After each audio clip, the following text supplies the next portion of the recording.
Am I the a-hole for refusing to pay for my sister's husband's surgery with my inheritance/college money?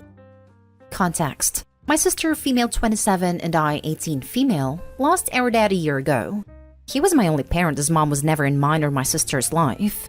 Dad left money, inheritance, for me and sister, and she used her inheritance to get new cars and renovate her house.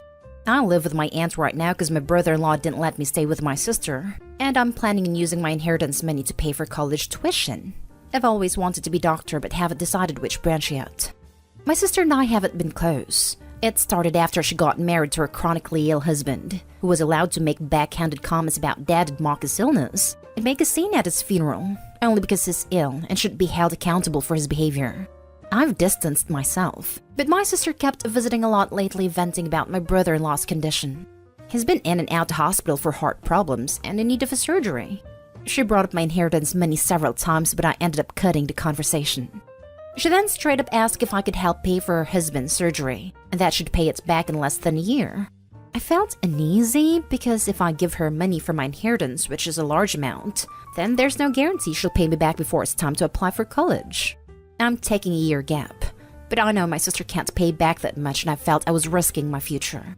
So I refused to help, and she had a meltdown at my aunt's house, calling me heartless and cruel with no empathy. She said that her husband's health should be a priority, and I needed to help because education is nothing compared to someone's health, and asked if I'd be happy to see her as a widow and my nephew with no father. My aunt suggested others pay, but most of them cut my sister and her husband off. I argued that her husband's poor health isn't my fault, after she kept blaming and guilt-tripping me. She kept crying, and although my aunt decided to stay out of it, she said that I should be prepared for permanent damage to my relationship with my sister if I don't help her now. She's been sending texts and pictures of her family, telling me this is what I was saying no to. A happy, healthy family with a healthy husband and father. I cried and felt like I was being selfish and not good aunt and sister. I asked my friend about it, and he said let them sell the cars and all the luxurious stuff they bought to afford the surgery, and warned me that if I give them the money, I'll never get it back, and may not be able to go to medical school. Now for the top comments. Your friend is correct.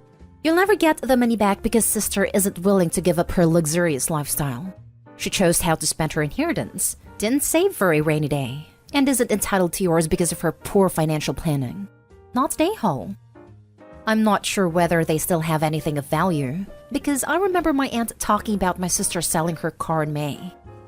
Cars depreciate in value quickly. It still isn't your problem that she decided to spend all of her inheritance unwisely. They're trying to live outside of their means as a family, which means if you give any money, be prepared to not get it back. Don't be surprised if you keep getting asked for more until you're left with nothing. You can have this relationship with your sister, or you can pay for medical school. You can't have both. But your sister and her husband seem toxic, so distancing from them should be your first step. Not an a-hole. I agree. I think sister torpedoed the idea of family when she left her 17-year-old sister scrambling for a home. I hope you wasn't family then. Not an a-hole. Your sister chose to spend money she got less than a year ago on expensive things, instead of planning for the future like you did. Easy come, easy go, as they say. Do not give them a penny of your money. They have options they don't want to take, and that's not on you. You're not getting that money back if you lend it. You'll become a fine doctor someday. I'm rooting for you. And she did all that knowing her husband was chronically ill and would inevitably need medical care of some kind, which gets expensive quick. It should have been a no-brainer for the sister to stash her inheritance aside in anticipation of needing it for medical bills.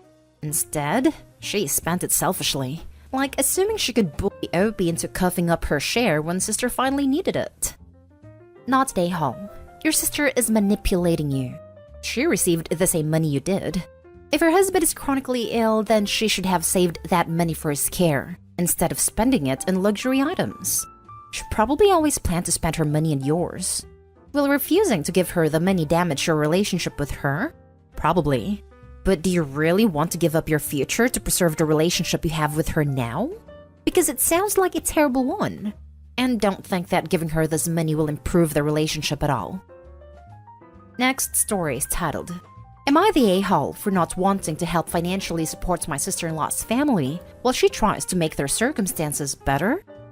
This is something that has bothered me the last few days, so I want to get some honest feedback here.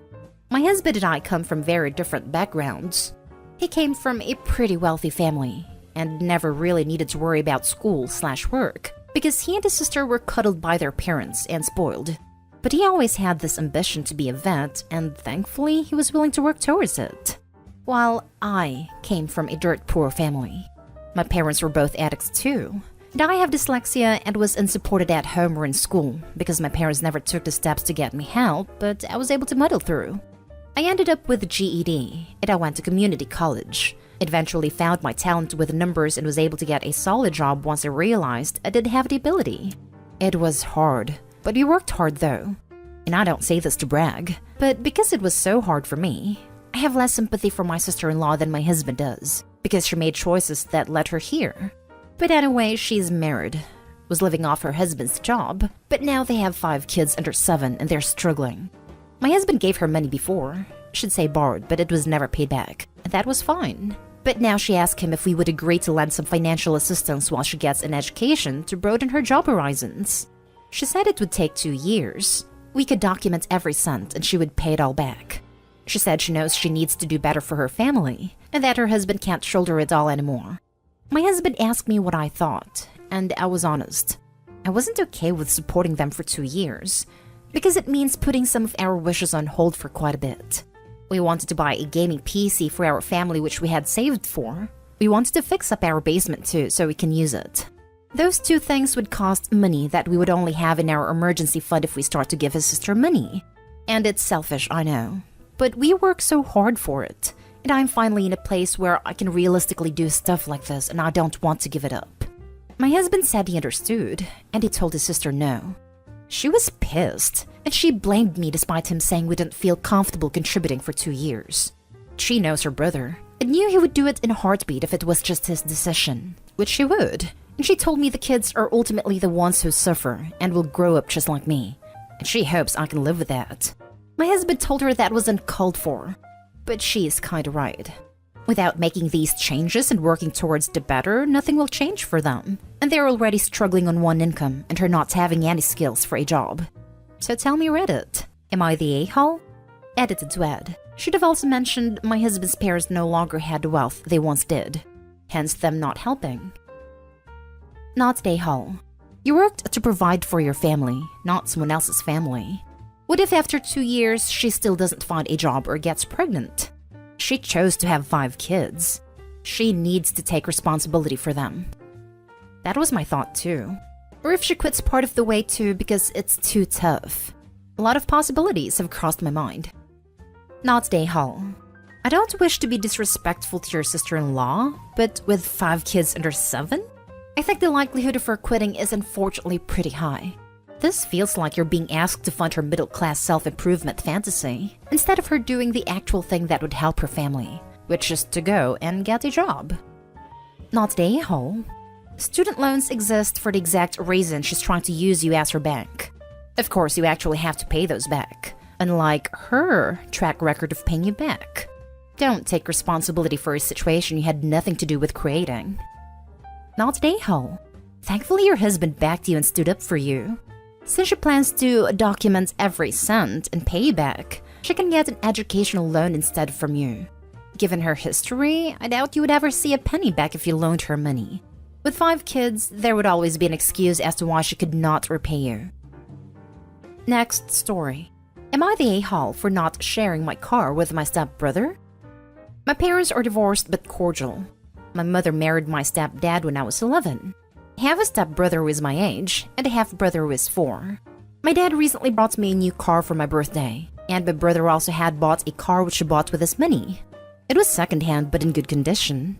Just a few days after I got my car, he had a crash, in which his car was severely damaged. This was not the first time he was reckless with a car.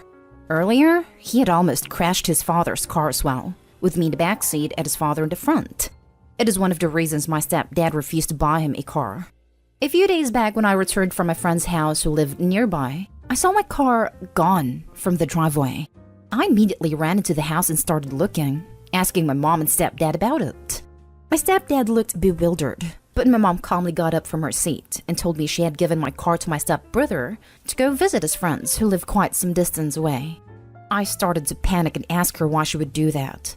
She simply said that it's what siblings do, and from then on, me and my stepbrother could use the car on alternate days. By this point, my stepdad had come over to us and told her she shouldn't have done it without my permission. He told her if anything happened to the car, then she would have to pay. She agreed. Well, something did happen. Stepbrother crashed the car. Hood, headlights, and airbags needed to be replaced.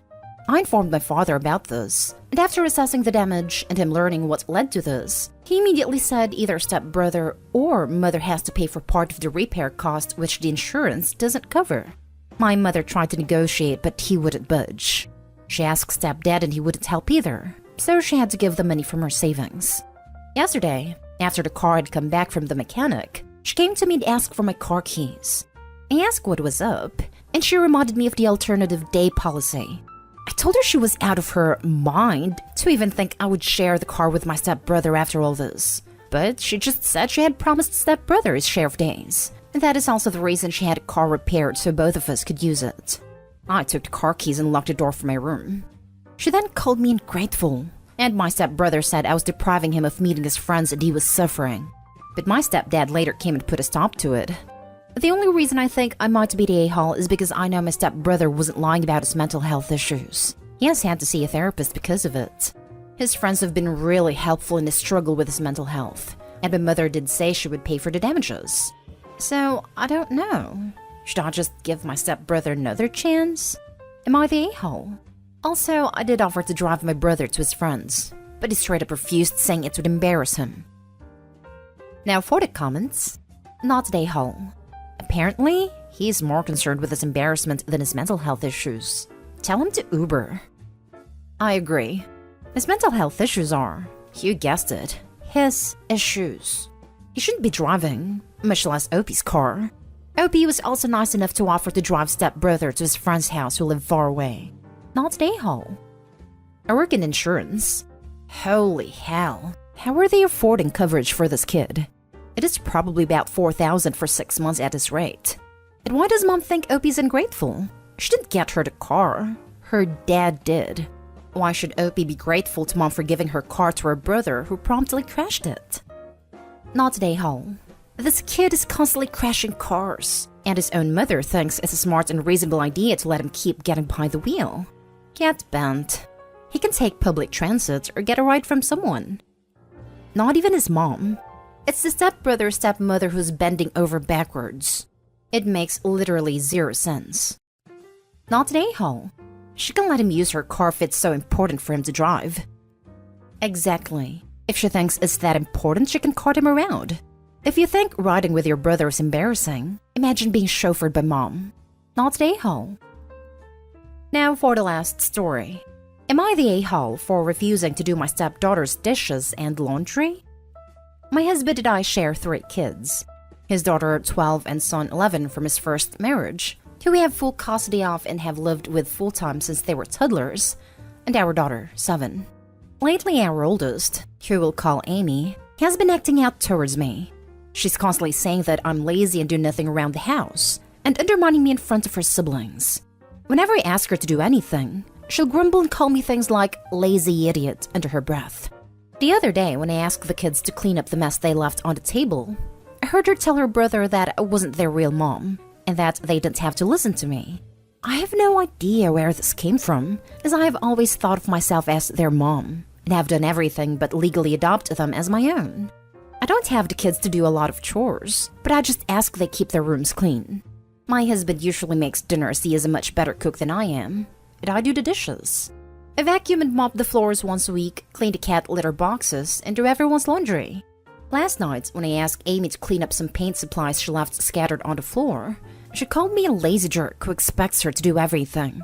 I said, fine then. She can do her own chores from now on. Sure enough, after dinner, I did everyone's dishes but hers. I also did laundry this morning but left hers in her hamper. When I told her she had to do her own dishes and laundry, she exploded and went crying to my husband, who said I was being too harsh and singling her out. I'm really at my wit's end here. I tried asking her if she wants to talk. I've tried being nice. I've I've tried being firm. Am I really being the a-hole? Not the a-hole. She is simply being a rebellious teenager. But you and your husband need to get on the same page and try to get this behavior under control. Otherwise, it will spiral quickly. You say she's leaving paint supplies out. I'd say give her 10 minutes to clean it up or it's going in the bin. Added to add that this was meant to be portrayed as a joke. It was something my mom used to say as a way to get us to clean things we wouldn't. There was once a time she had a wee in her cupboard while saying she had binned it. Needless to say, when we got it back a few weeks later, it was always packed away. Not the a-hole. Teens? Oh boy. I have two, 13 and 15. Some days shaking my head. I swear I'm going to roll my eyes one too many times and they'll be permanently stuck that way. I agree you and your husband must be on the same page. Teens will push and push to see how far they can. You both must be the wall and teach them rules, boundaries, and consequences. It's not easy, and sure as heck not fun. What you did isn't harsh. Harsh would be trying to teach her a lesson by having her do everyone's chores instead of just her own. What you did was hold her accountable, and she didn't like it. That's why she ran to her dad. Not the a-hole, but I would like to know what your husband's take on her horrible behavior is. If he wants to talk harsh, then ask him about what she's been doing to you. Compared to what you've described, what you did was downright tame. Unless he wants to find himself in a position where he is literally choosing between his wife and his daughter, he needs to daddy up and deal with his child. Not the a-hole. Your oldest doesn't seem to have a problem bad-mouthing and claiming you don't do anything. So you only not educate her, but gave her a fair consequence. I say bravo.